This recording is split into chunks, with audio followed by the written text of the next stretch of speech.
Good morning. Welcome to our Issues Briefing 2021 program, Housing is Everything, the Role of Housing as a Determinant of Economic Success. The link that you clicked on will be open all morning, so if for some reason you get disconnected, just click on it again. We will be recording this session. It will be available on the League's website. While our speakers are talking, we invite you to click on chat at the bottom of your screen and type in your own questions. Lori Greenawi, issue specialist for the Illinois League, will monitor the chat and ask your questions. If you would like to be part of the League's Google group for housing, please type your email in the chat. Now, I welcome issue specialist Kathy Cortez, who will introduce our speakers. Good morning. I'm happy to have with us today Amadou Dramé and Chantel Wilkinson. Amadou is the Housing and Community Development Manager for the Metropolitan Planning Council.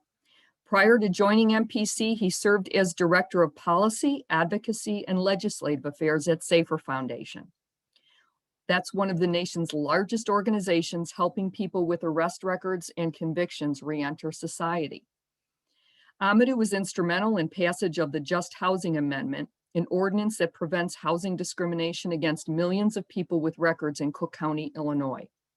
Prior to working at Safer Foundation, he worked as a community organizer on Chicago's West Side, and currently he's chair of the board at Chicago United for Equity. He earned his master's degree in public administration from DePaul. Welcome, Amadou. Chantel works on the Opportunity Starts at Home campaign as National Campaign Manager for the National Low-Income Housing Coalition. The Opportunity Starts at Home campaign was launched in March of 2018. It's a national multi-sector campaign to generate widespread support for federal policy that protects and expands affordable housing. She previously worked in New York, where she worked as a budget analyst for the state legislature, and there she assisted with enacting housing and transportation policies. In 2016, she worked on the Breathing Lights campaign with the Center for Women in Government and Civil Society, and that campaign highlighted the issues of dilapidated vacant housing in the capital region of New York State and spurred collaboration from many sectors. Chantel received her MA in Public Administration from University at Albany. Welcome, Chantel. We are proud and excited to have you join the League's webinar today. And with that, I'll get to our first question. Amadou, we're going to start with you. There's much talk and debate about how much the government should spend and the extent to which they should support making housing affordable for all. But this debate often ignores the government's historical role in encouraging, for example, home ownership, which has really been a big driver of wealth creation for working families. Can you give us some history about how did we get here today, specifically the government's role in the financial and economic aspect of housing? Well, good morning, Kathy, and thank you for having me here today. I am going to share some slides that will help me answer that question. I think I have privileges here. Can everybody see and hear? Can everybody see the slides, first of all? Yes, we can. Cool deal. Wonderful. So to answer your question, Kathy, to be very clear, the federal government has always played a role in the provision of housing in the United States. For everybody who is here watching this webinar and this session here today, that's been the case for our entire lives, and more than likely it's the case for our parents' lives if they were also born and raised in the United States. So the history has been highly controversial, it's been highly racialized, and I would argue that it's been highly racist. But it's important for us to very much ground ourselves in this discussion in that. One thing to keep in mind is that up until the 1930s, the only way that most Americans could get a home mortgage loan was for them to save 50% at a minimum, 50% of the sale price, and to put that down as a down payment. At the time, prior to the 1930s, banks simply weren't willing to take on the risk of a mortgage loan failing. So following, I want to go back in history a bit and just start with the Civil War ending, because I think it's important to have this context as well. So the Civil War ends in 1865, and slavery effectively ends for the most part when the Civil War ends. Of course, we know that some people weren't made aware of slavery's ending until a little later. But for the most part, slavery ends in 1865. And newly freed slaves are freed. Many of them go to the North, some remain in the South, but they are not able to open up bank accounts due to segregation. And so as a result of this, and in an effort to foster some pick yourself up by your bootstrap mentality amongst the newly free slaves, the federal government and Congress enacts a law that creates in charters the Freedmen's Savings and Trust Company, which was a bank created specifically for freed slaves and families. And it was marketed as a bank that was fully backed by the full faith and credit of the United States federal government. So after only about 9 years of existence, it turned out that we find out that the bank actually wasn't backed by the federal government. And the bank fails largely due to financial mismanagement by the managers, who were not necessarily folks who had been recently, who were not newly freed. There were people who had the skill and credentials to manage a bank, but they just didn't do so responsibly. And about $3 million in deposits are lost. And, this was in 1874 dollars, $3 million, which I imagine if we adjusted it for inflation to today's terms would be a fairly significant amount of money. But the reason I want to start there is because it's important to know that for many people living in this country today, 1874 is like 3 or 4 generations ago, so it's not a long time ago. But out the gate, for many Americans who live here, there was never really an opportunity to save money and to generate wealth in the ways that most people could. So when this happened, W.E.B. Du Bois said that not even 10 additional years of slavery could have done so much to throttle the thrift of the freemen as the mismanagement of the bank and the series of banks that were chartered by the nation for the special purposes of aid. It's quite a damning condemnation.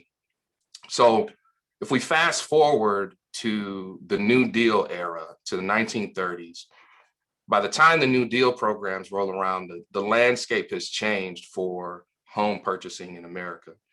The National Housing Act of 1934 creates the Federal Housing Administration, which became a primary tool that insured mortgage loans. And this was to the great pleasure of banks and home buyers, who now only needed to put 10 to 20% payment down, as opposed to the 50% that had existed prior. This next point is very important because it's important to understand what an impact this had. There were people who were living, for instance, in cities like New York and Chicago, who were paying $50 a month for rent when the FHA came into existence. And by virtue of the programs and the resources and the insurance that was provided to mortgages, they were suddenly paying about $26 a month to live in suburban America for a mortgage. So not only were they able to generate some wealth, they also were paying 50% less of their income or of their housing expenses towards owning something. And these were not people who had, significant means. These were working poor, working middle class people who, by way of federal assistance, and to be clear, the federal government did this, were able to buy homes and build wealth. And so it's just important to do that. They created wealth over time. And, this is not that long ago. This is in my grandfather's lifetime. For some folks, this may be their parents' lifetime. So this is not that long ago. And 98% of those FHA-backed loans went to white Americans. Black Americans at the time made up 10% of the US population, but they were simply not engaged in this program in an equitable way. So by virtue of that, it's just important to know this. It's also important to know that redlining, the practice that I'll talk about on the next slide, also commenced during this time as well. The other period, and I'm doing a huge leap here, but to the Great Recession, I think it's important to also remind people how significant an impact this had on our economy and home ownership in the country.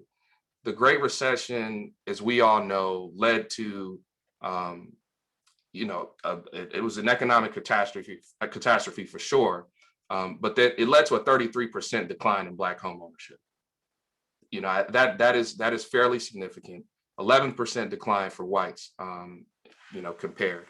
So I just wanted to make sure that I highlighted that as well. And if I can, let's see, advance this slide. It's also important to remember that redlining practice that was instituted again back in the 30s still haunts us today. This map that we see here is a map provided by the Homeowner Loan Corporation. It is of Chicago. And we do speak, when people speak about redlining, these are the types of maps that they're typically referring to. Maps like these exist for cities all throughout the country. And in essence, what the map and redlining essentially did was use race to determine a community's racial composition specifically to determine credit worthiness, which effectively determines whether somebody gets a loan and whether or not particular communities receive investments by way of home mortgage lending. But this obviously had an impact in all forms of capital flows into communities as well. This practice was only outlawed in 1975, but it still haunts us today because just because a law changed doesn't mean that all of a sudden everything that happened prior to then it is just kind of like suddenly wiped off the plate. That's not how things work. It's kind of like playing a game of Monopoly for 40, 50 years, at least some people being allowed to at least accumulate some wealth by way of playing the game. Then suddenly we institute a new set of rules and we've kind of got to start all over. But we don't necessarily start the game over. People still have, those who have been playing the game are able to keep the amount of cash that they've had, are able to keep the properties that they've acquired, and everybody else has kind of got to start. It was a new set of rules that was instituted here. And so today, many folks may say that, these things are relics of the past, but the reality is that even the way that home appraisals work today, they still rest on the shoulders of this history. We still have homes that are valued in a way that are comparable to the communities in which they reside. And the communities in which they reside were once subjected to this form of discrimination. So it's just important to keep that in mind as well. Kathy, if you'll entertain me for a brief moment, I also want to talk just very briefly about the role that the federal government has played in providing low-income housing assistance as well, because I think that's going to be important. The federal government used to play a very significant role in providing low-income housing assistance, which traditionally and by and large was rental housing assistance. But I just wanted people to see this chart because it shows that the federal government, in the late 70s, a lot of this stuff was triggered under President Nixon, but certainly into President Reagan's time, basically pulled back its support of low-income housing. And if this map were to extend out a bit further, you'd see a slight uptick, but it hasn't fully recovered to where it once was.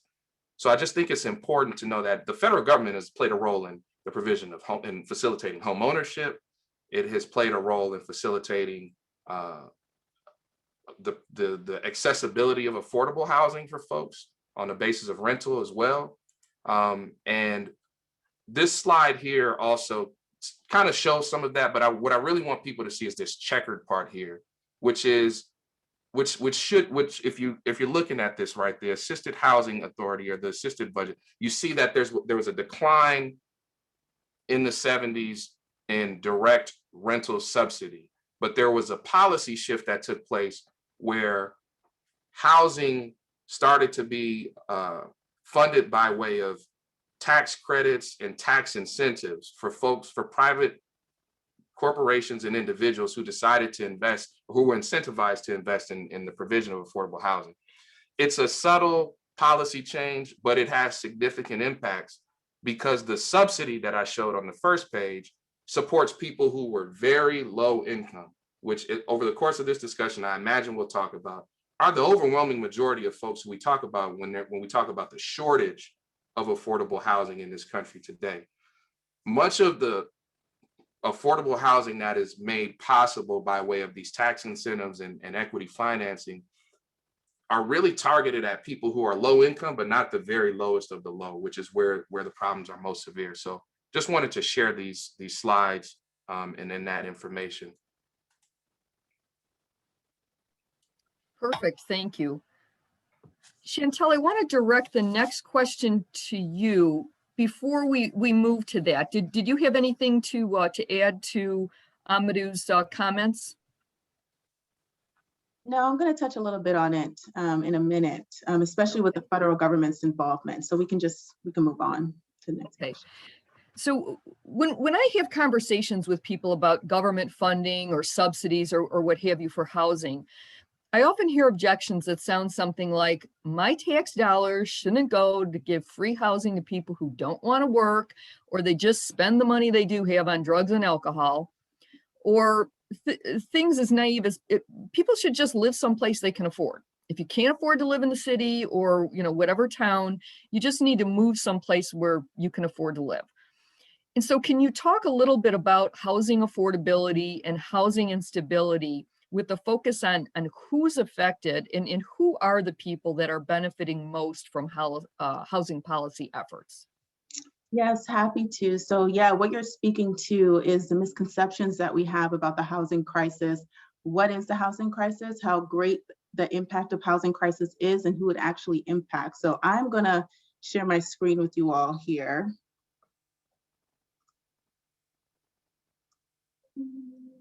Is it presenter mode? There we go. All right, and so we'll start here. We'll talk about who this actually reaches, right? So the nation has 10.9 million extremely low income renter households, and there's only 7.3 million units affordable to them. And when we're talking about affordable, we're talking about that the rent is 30% of their income or less.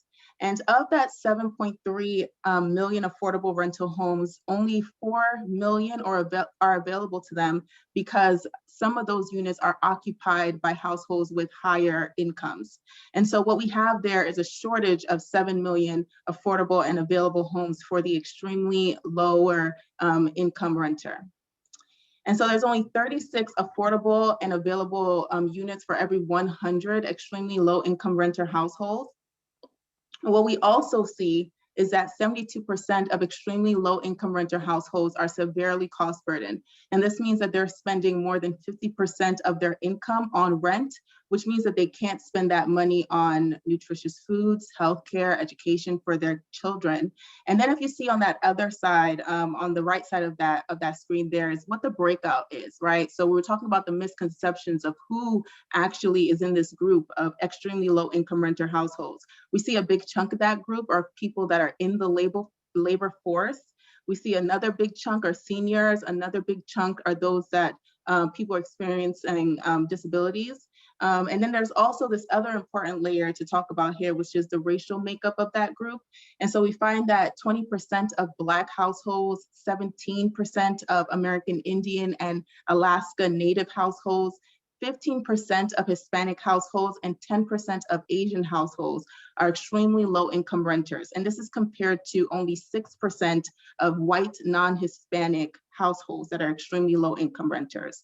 And Black households account for 12% of all households, yet they account for 19% of all renters and 26% of extremely low income renters. So we see the disproportionate impact there, right? And for Hispanic households, we find that they account for 12% of all US households, 19% of all renters, and 21% of extremely low income renters. And so another misconception that happens is that folks think that this is just an urban issue that is not found in any landscape across the nation. And we find that that is false, that this problem impacts urban, suburban, and rural areas alike. In fact, there's only 5% of counties in the United States, so across the entire nation, where a full-time worker earning minimum wage can afford a one-bedroom rental home. And so that's 5% out of the 3,000 counties across the nation that a full-time worker earning minimum wage can afford a one-bedroom rental home. And then the need for the assistance. So only 1 in 4 eligible low-income households actually receive federal housing assistance that they need. And Amadou, he talked about this a lot too. So just want to hit on this point, is that the federal budget really disinvested in housing over time. And so we have decades of chronic disinvestment from the federal government. We have bad policies that have been enacted on the state and local levels. And we have equally so bad practices that we find in the private market as well that contribute to the housing crisis that we see today. And so as he explained earlier, by the 80s, you see that the investment in affordable housing significantly declined. We get a little bit of an uptick in 2009, but that's because of the stimulus package that was passed during the Great Recession that gave us that one-time increase in housing assistance. And then we quickly dropped down again right after that. And so it is clear, as housing becomes more unaffordable, homelessness increases.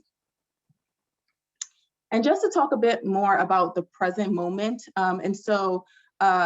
last year into this year, we're all experiencing and working through this COVID-19 pandemic. And for us, it was very important to see everyone's concern about housing during this time as well, if they felt that their Congress members should do something about it, and what policies they would like to see. And so I pulled out a bit of the slides here just to really point out the concern that folks had about housing during this time. So we see over 50% of folks were really concerned about housing, and that was especially acute for low-income renters and people of color. So you see African Americans over 50%, Hispanics 60%, that were extremely concerned about housing during this time. And then we also had another question about what sacrifices folks might be making during this time in order to pay for housing. And we see that nearly 50% of the public reported that they had to make at least one sacrifice in the beginning of the COVID-19 outbreak to make sure that they could pay for their rent or mortgage. And this is stuff like cutting back on healthy foods, stopping retirement savings, using a credit card to cover the rent or some of the housing costs, borrowing money from friends, skipping out on water bills, electric bills. And these are not small sacrifices. These have huge consequences over time. And so just to answer that question in kind of totality, the way that the misconceptions have been over the years is really false when you look at the data and who's really impacted and who it disproportionately impacts over time. And so I'll stop sharing my screen now. Oh. Amadou, you have some experience with individuals who have been involved with the criminal justice system. How does housing fairness and affordability affect them? Thank you for the question, Kathy. You're correct. Before I joined the staff at MPC, I worked at Safer Foundation, and I worked on the passage of the Cook County Just Housing Ordinance. And before I left Safer Foundation, and while I was doing this work to make housing more accessible, I was involved in coalition work, not only on the Just Housing Ordinance, but other housing related issues. And everywhere I went, there were people who were fully employed, gainfully employed, who were part of the coalition, who had coalitions and who had arrest and conviction records, and they could not find a place to live. They could not find a place to live. Many of them were living on couch surfing with relatives. Some of them were living in public housing, staying on a family member or a friend's couch, unbeknownst to the housing authority themselves, because if the housing authority were to find out, they would get booted for simply having a record. And so having an arrest or conviction record and trying to find housing is incredibly difficult. And it is a huge problem in urban centers throughout the country. And it is a very huge one in the city of Chicago and in the state of Illinois. There are 4.2 million people who live in this state who have an arrest or conviction record. It's 42% of working age adults. And I think people don't oftentimes know that or aren't mindful of that. The other thing that's important to be mindful of is just how frequently you see people with records tapping our homeless system and living homelessly. You know, in Chicago, like I said, like it says here on this chart, over half of males and 40% of females who are unsheltered and homeless have a record. Those numbers for folks who are sheltered and homeless, 43% of males and 21% of females respectively. The other thing to know is that there's a revolving door that contributes to homelessness for people who've been incarcerated once and more than one time. That's far more significant than the general public. And that association, and oftentimes in discussions that talk about housing and homelessness, we forget this part of the equation. And some of our solutions to homelessness really rest in providing relief for folks due to them having an arrest or conviction record. You'd be surprised if we simply as a society said that we wouldn't treat this as the scarlet letter that we kind of do right now. A lot of folks would be able to live differently. And the unfortunate thing is when people are homeless simply because they have a record, they're more likely to recidivate. So those numbers that we saw with federal spending and state spending, I'm sure has increased, unlike the federal dollars that have decreased, but it's because we house people differently who have records. We house them in prisons, and prison spending has ballooned. We spend extremely high amounts of money. I mean, the Illinois Department of Corrections, I think, has one of the largest budgets of any state agency in our state. And we've had a prison population that's been declining for like the last 5 or 10 years. And it still is very large and larger relative to other state agencies because partly because of recidivism, and you've got more people who are still returning at very high percentages, but also because it's extremely difficult to close a prison once you open it. But we spend the money one way or another. It's not a question of whether we're going to spend the dollars. The question is how. Are we going to spend it on housing programs that actually promote pro-social behavior and outcomes, or are we going to spend it on people being incarcerated? And then this next slide here, just to give some context around who's incarcerated and who the folks are who struggle with homelessness. This chart here just breaks things down along demographic lines. As you can see, there's some that disproportionately impacts women of color in particular, and people who have been incarcerated more than one time.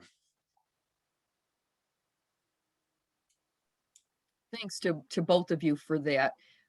Lori, before I move on to the next question, were there some questions from the group to answer? There's one question for Chantel. The question is about the percent of dollars that you mentioned, the percent of income that individuals are paying for rent. And the question is about whether or not that percent of income is before or after their tax dollars. You're muted. It's after their tax dollars. After their tax dollars, okay. And we did get one other question that we're going to hold off on because I think you guys are going to touch on that just a little bit later. Okay. Okay, so I'll let you proceed. Okay, great. Well, back to you then, Chantel. It's been said, and obviously with the discussion that both you and Amadou have pointed out so far this morning, that we're in a housing crisis. And in fact, housing was recently called out by the UN as a human right. So please provide some insight into the notion of housing as a right by describing housing's intersection with things like education and jobs, and how stable housing can contribute to helping people move out of a cycle of poverty. Yeah, definitely. So the campaign that I work on, we speak specifically to the multi-sector impacts of housing. And so how housing alone has impacts on your healthcare, on education, on the criminal justice system, on economic mobility. And so what we see here is taking it from like the base level, right? A family that's living in a low-income family that's living in an unstable housing situation. Where we live also has the foundation of what resources we are attached to, right? So in that low-income family, if they have children, it impacts that child's education, what activities, educational activities might be available to them that their parents can provide to them. It also impacts health, where they can receive healthcare. Sometimes we find that families have to drive miles and miles to even get to a healthcare provider as well. It impacts what kind of food families have access to. So what kind of food is in the area? Where can they access a grocery store where there's nutritious foods? So these are the kind of things that we see when we're talking about kind of the human rights and the spillover effects in housing. But to make this even more powerful, I want to just walk through a lot of the research that we found to really bring some numbers into what we're looking at here. So I'm going to share my screen again. Starting from, starting from here. Oh, all right. So let's start from education, right? So in education, we see that, sorry, I'm trying to move this out of the way. Let me, 1 second here. There we go. So in education, we find that stable, affordable homes are linked to better educational outcomes, improved test scores, fewer behavioral problems, increased graduation. We see that research shows that children in low-income households that live in affordable housing score better on cognitive development tests than those in households with unaffordable rents. And that's due to parents in affordable housing being able to invest more in activities and materials that support their children's development. We see that government policies, again, this speaks to the disproportionate impact on Black and Latinx households, is that government policies have enabled white families to accumulate more wealth through home ownership. And whites disproportionately live in wealthier communities with high numbers of other homeowners. And because schools are largely funded through local property taxes, these communities usually have better funded schools. We see that it has impacts on health. So research has shown that stable housing reduces overall healthcare expenditures by 12% for Medicaid recipients, increases the use of primary care services by 20%, and decreases emergency room visits by 18%. And that young children and families who live in unstable housing are 20% more likely to be hospitalized. And those who are forced to move frequently are at increased risk of poor child health, development delays, and being overweight for their age. And not only does this have an impact on the individual aspect, but it also balloons healthcare costs. So one study from Children's Health Watch, it found that unstable housing among families with children will cost the nation $111 billion in avoidable healthcare costs over the next 10 years. And so if we move on to food security and upward mobility, we see that low-income families that live in affordable housing experience greater food security, and their children are 52% less likely to be seriously underweight compared to those who are cost burdened by rent. And that when low-income families with children use housing vouchers to access neighborhoods with low poverty, quality schools, and low crime, that those children are 32% more likely to attend college, and they earn 31% higher annual incomes as adults. And that younger disadvantaged children who move to affordable housing located in lower poverty neighborhoods earn an average of $302,000 over their lifetime compared to their peers in higher poverty neighborhoods. Give me a second here. Whoa, I'm clicking on too many things. There we go. Can you guys still see it? Because I'm seeing some weird things on my end of the screen. So let me know if it's a problem for you all. But now we have PowerPoint. to talk about, okay, great. And so let's talk into the racial inequities in housing and how it manifests. So we talked a bit about how it disproportionately impacts people of color, but we know that this is a lot due to racist policy and practices. And so the first one we have here is affordability. We touched a bit on this one, that 20% of Black households are extremely low income renters compared to just 6% of white households. And this is largely due to persistent discrimination in the job market, where even as people of color climb the corporate ladder, they still make less than equally qualified white people. And then we see here with segregation, we see that where people live is also connected to what opportunities exist in their neighborhood. So I touched a bit on that before. So high quality education, good jobs, green space, healthy food options.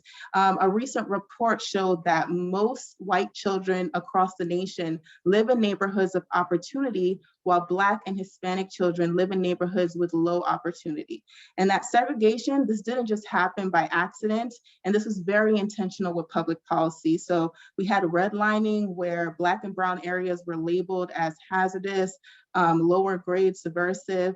And then an example with that would be the New Deal that we talked about earlier, where the Housing Administration provided subsidized home builders who were mass producing subdivisions for white people only. And it was required that none of those federally supported homes be sold to Black or brown people. The third thing that we talk about here is quality. So living in a home with adequate heating and cooling, with clean drinking water, free of pests, mold, lead, secondhand smoke, and other known environmental hazards is critical for our health. Lead exposure currently found in an estimated 24 million homes nationwide during early childhood reversibly damages a child's brain. So mold, pests, and secondhand smoke have been shown to exacerbate asthma and other respiratory conditions, and all these exposures are more likely to be experienced by people of color, who in turn exacerbates health disparities. So again, this is all linked to the legacy of disinvestment in communities of color, and there are studies that track high rates of chronic diseases in historically redlining neighborhoods.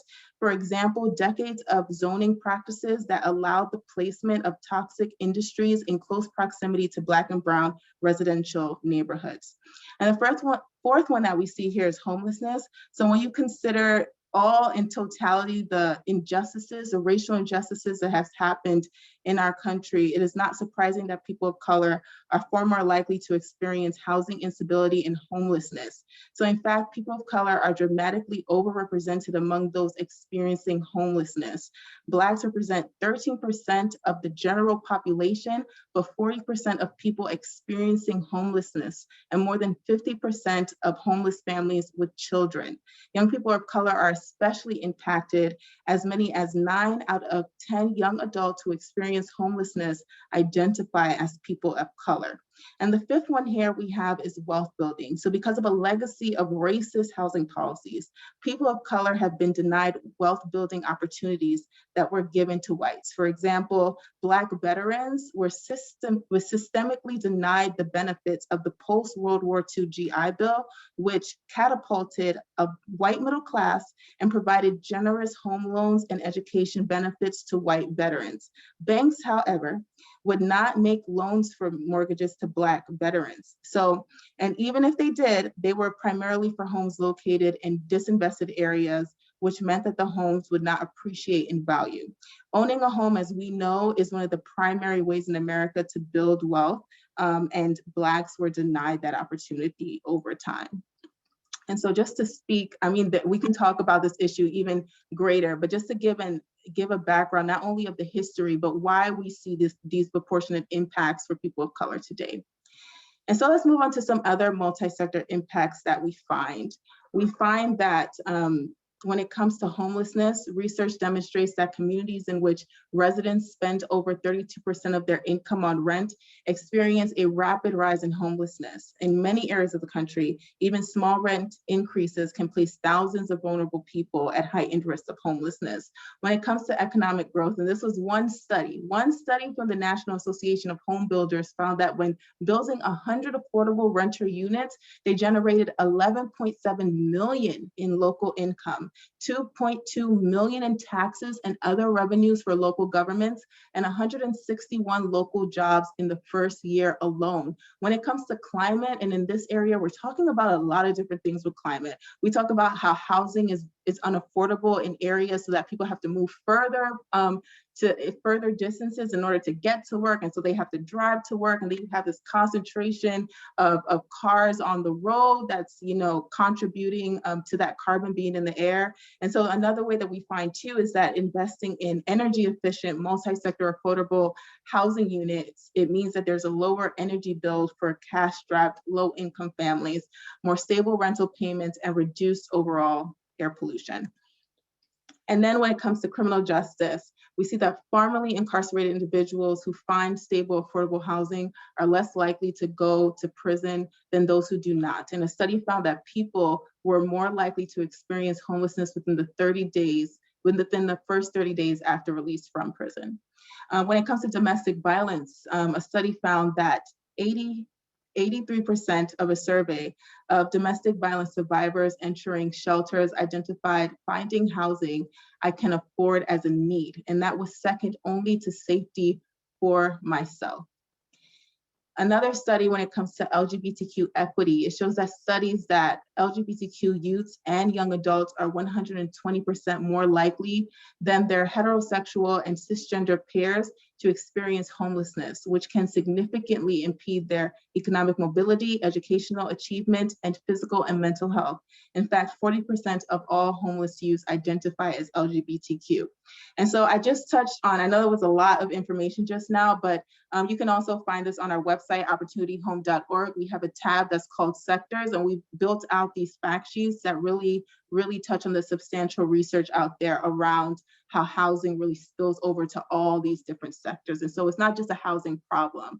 We see that because of housing and because of where you live, it has an impact on all of these other sectors. And so that's why we think it's critical that housing is something that we really start paying attention to and providing more resources in that area.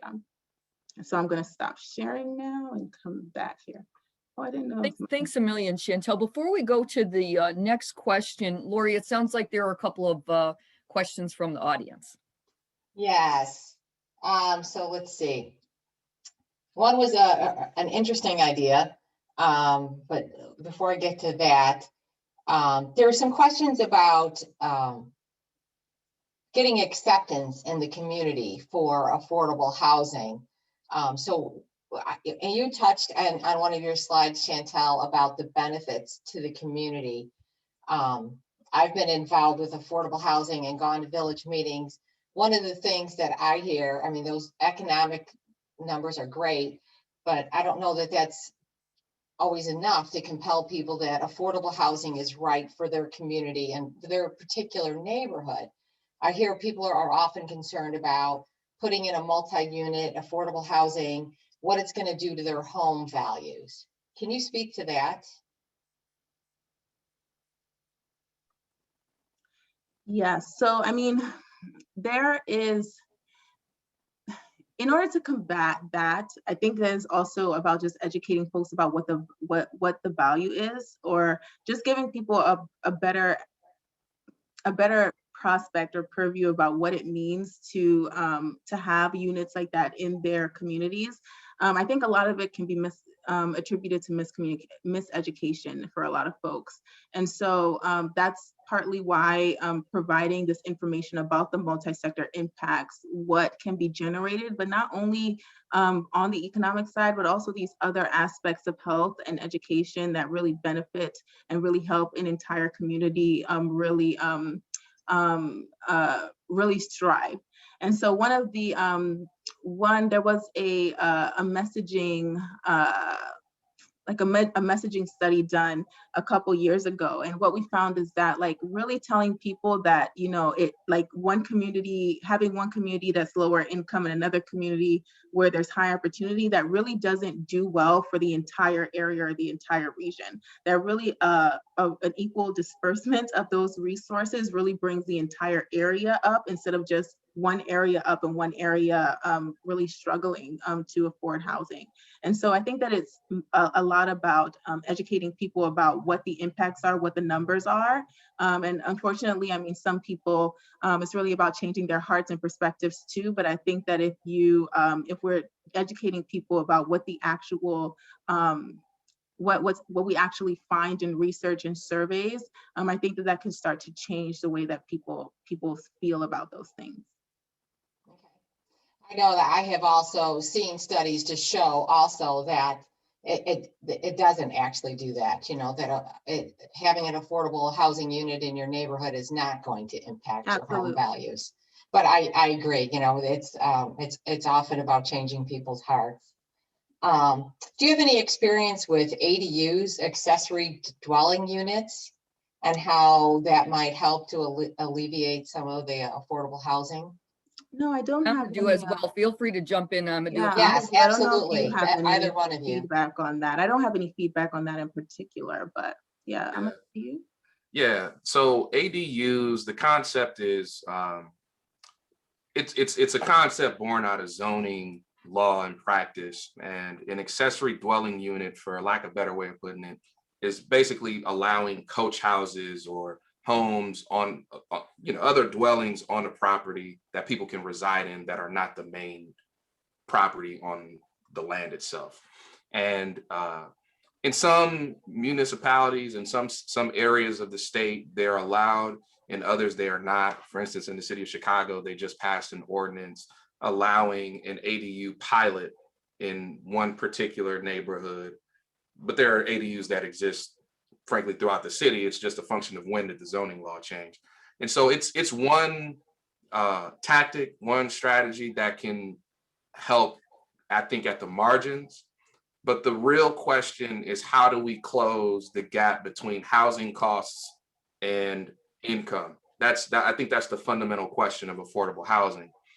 We've had, I think I saw recently that over like the last 10 or 20 years, housing costs have gone up by like 9%, but incomes have effectively gone down, when you adjust for inflation, have effectively gone down by 6%. And so it's difficult, even if you do have ADUs added to it, and let's just say it leads to like a 5% increase in a given, municipality's boundaries to affordable housing over a given period.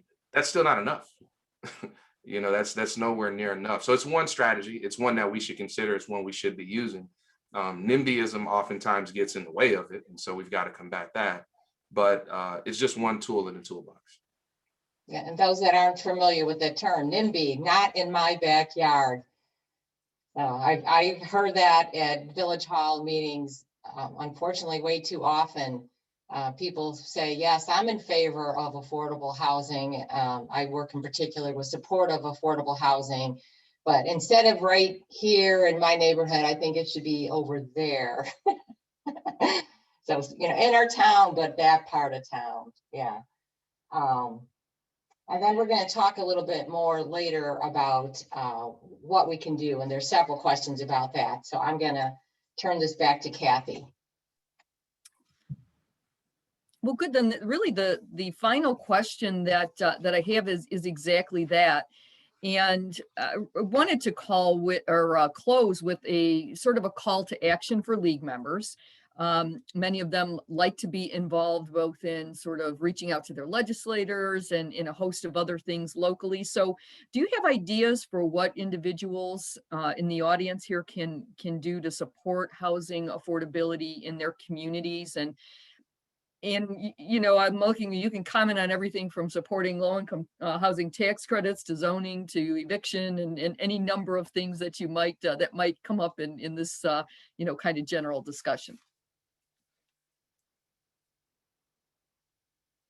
And either of you can jump in. It doesn't matter. Yeah.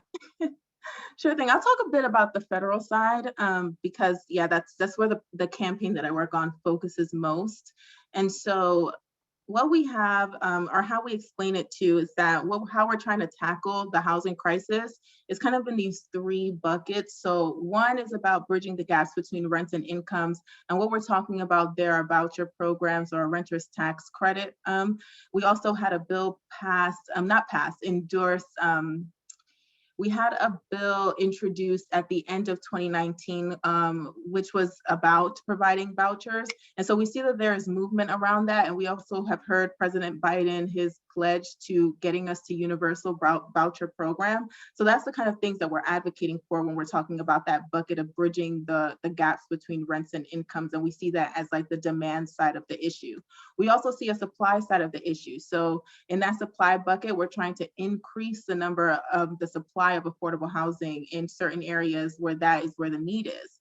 And so when we're talking about that bucket, we're usually talking about increasing funding to the National Housing Trust Fund. And the National Housing Trust Fund is kind of dedicated to building homes for the lowest income renter. We're also in that bucket talking about how we can change the LIHTC program so that it can be most effective, because right now it really does need changes in order to improve some of the challenges that we find with that program. And lastly, what we have in that bucket is just preserving units. So making sure that the units that are currently affordable stay affordable for the lowest income renter.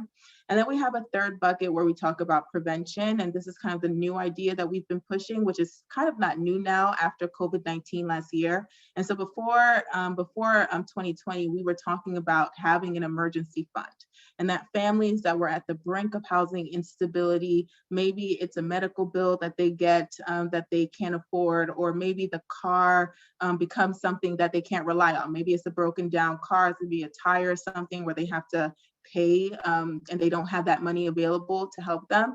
And so this fund would really tackle those kind of one-time emergency situations for families so that they don't spiral out of control and needing prolonged assistance. And we saw a lot of that conversation come up a lot last year, where we were talking about emergency assistance, where we've been pushing for an evictions moratorium, but what happens is that the rent is still being accumulated over time. And so we've been asking and urging Congress to provide emergency assistance, which they have. They passed $25 billion in the last package for emergency assistance, but we do need more.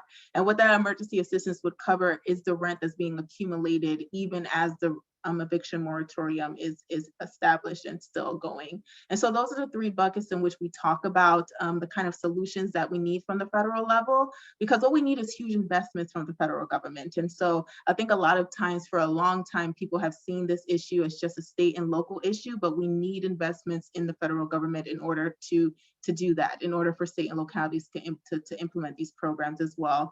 And so a resource that I will send you all to is to kind of follow us, the National Low Income Housing Coalition, Opportunity Starts at Home. And this is where we just basically talk about how you can contact your federal representatives and really ask for these resources. Through the campaign, sometimes we'll send out a call to action where we'll ask you to send a letter. So you'll just have to literally, it's on your computer, you just fill out a form and you send a letter to your federal officials urging them to pass certain housing policies that will really, really help with alleviating some of the crisis. What I'll put in the chat box is this call that we do every Monday, the National Income Housing Coalition. They host a call where they're providing updates every single week about what's happening in Congress, what you can do to help. We also hear from a number of different groups that talk about the studies that they're conducting, the research that they're conducting, the advocacy that they're conducting. And we also hear from our state partners that give us the purview to what's happening on the state and local level, because we work a lot on the federal side. So our state partners really do help us in seeing like what needs to be done on the local side of the issue too. So I'm just going to drop that in the chat for folks to find it. And I'll stop there. I don't know if Amadou, if you have anything else to add to that. Yeah, I would echo everything that Chantel just shared. Especially the program that, if we were to ever have one, that would provide sort of automatic relief for individuals is critically important, because we lost a lot of valuable time over the politicization of providing pandemic relief. I mean, there were months that passed and people were just suffering and Congress was just bickering amongst themselves while real people suffered. So I echo all of that. For me, and I think at the local level, I've found that when we are able to access, there are vouchers. Most people know of Section 8 housing vouchers or housing choice vouchers, but within the new sort of remodeled housing choice voucher program that exists in the U.S. Department of Housing and Urban Development now, there are what's called a housing choice voucher that ports with an individual, and then a project-based voucher that stays with an individual unit. And I saw that there were questions about what we can do to incentivize and encourage the creation of affordable housing in communities that maybe are more upper income, that may have more resources, more amenities, et cetera.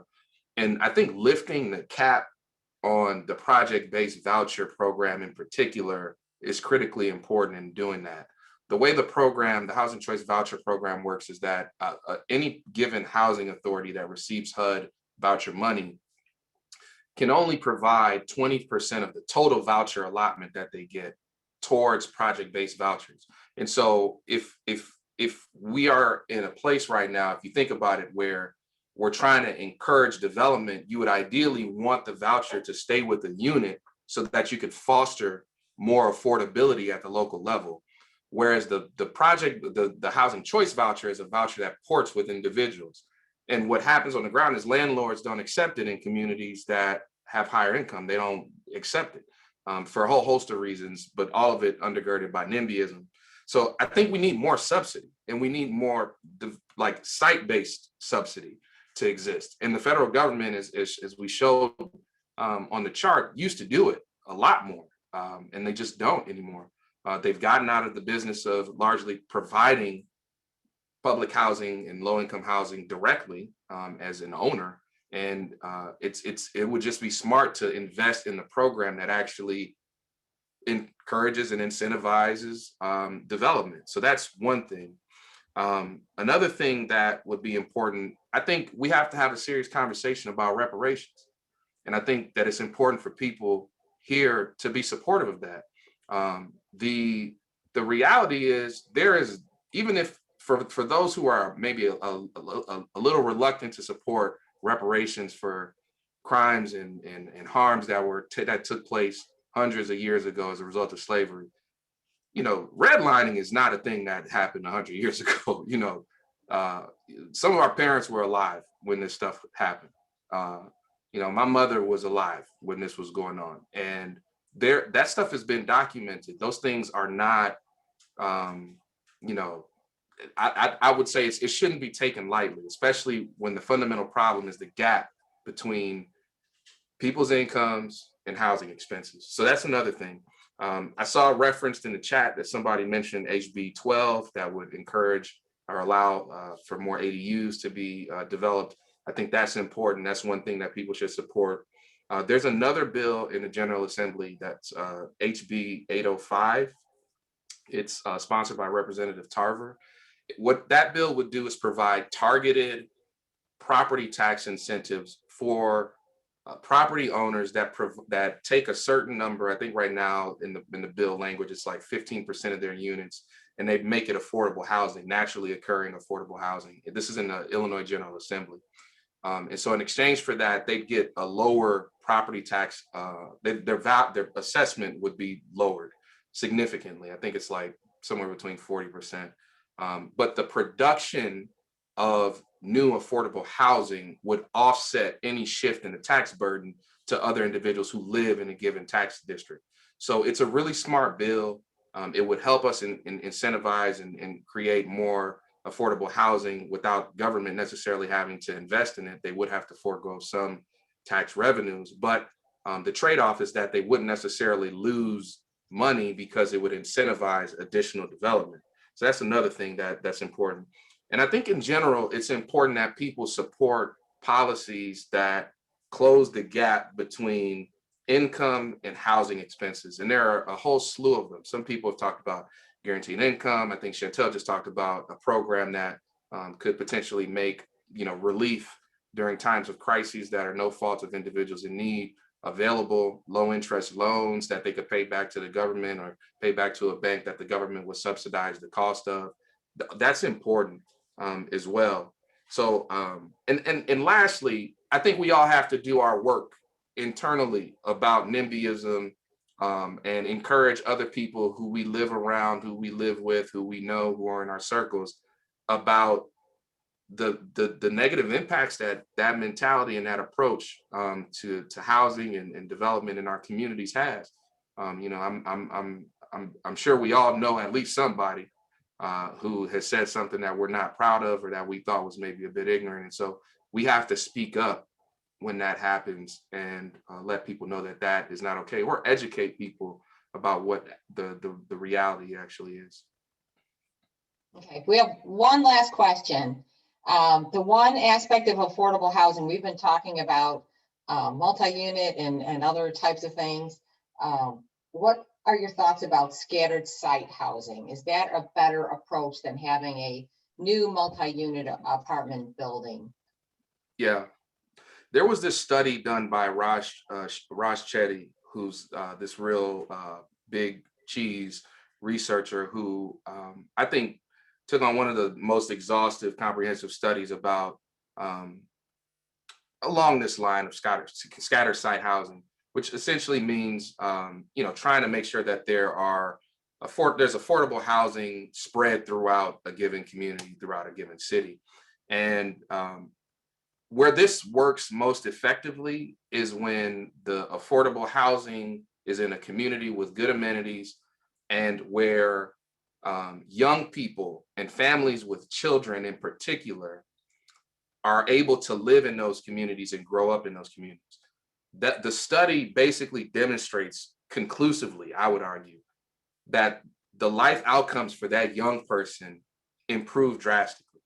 That if you create the subsidy in communities that have amenities, that have great schools, that have tons of social capital and economic capital, that we can break cycles of poverty and we can help people move on an upward trajectory. So I think that that is also part of the strategy. The question is, how do we do it? Because of NIMBYism, it's oftentimes difficult, but we have to develop at the local level. We've got to do like audits of zoning practices. We've got to make sure that our leaders are on board and that community members are also supportive of policies and initiatives that in fact facilitate scattered site housing. What was that study? Can you put that in the chat or just mention it? I have it on my computer. I can send it to you, and if maybe perhaps we can make it available to folks who have attended. But it was done by Raj Chetty. I can get you a PDF of it. Yeah, I placed it in the chat. Also, if you go to our sector pages, you'll find that study along with a lot of other studies. We mentioned a lot when we're talking about basically having areas of opportunity where folks, again, there's lower poverty, lower crime rate, job opportunities. And so yeah, and I think that just pertaining to one of the other questions that I saw too, is that we are speaking now about the balance. So even when we're talking about moving people to areas of opportunity, we do get some pushback of people who are asking about, what about revitalizing communities, and like, what is that plan like? And I think that they have to be done, both things have to be done at the same time, and that it's really about choice, providing choice for people. When I think about racial equity, I think that it's about people living wherever they want and having the same opportunity, the same equity, and that it's not only about just moving people, and that there has to be solutions all over to provide for everyone in what they would like to do and how they would like to live, where they would like to live. And so we're having those conversations, we're trying to flesh those things out too. And so, yeah, the more that we have conversations and we're starting to look at policies in a way that really center racial equity in general, I think we're starting to see the ways in which we would actually want to see our nation in a real way. And that is changing the conversations, I think, even presently in the housing space as well. But it's always been a conversation, I think, a balance about like revitalization and moving folks to other opportunity, other areas, and what mixed income neighborhoods look like. So that's a conversation that's continuously evolving within the housing space, and the policies, therefore, as we're having these conversations, are evolving too as we talk about this more. So we really appreciate hearing from Mr. Drame and Ms. Wilkinson today. Thank you for joining us. Please remember to put your email in the chat to tell us if you'd like to be on the Housing Google group. And if you have questions that were not answered, please be sure to send them to issues@lwvil.org. We encourage you to register for next Saturday and the registration and also resources for the programs today are on the League website. You can find the resources by scrolling down on the front page to issues briefing and then clicking on the resources. So thank you very much to everyone who joined us today. We realize it's a lot of a long period of Zoom, but we do appreciate your enthusiasm and your participation. And once again, please join us next Saturday when the issue briefing will continue. Thank you and have a wonderful day.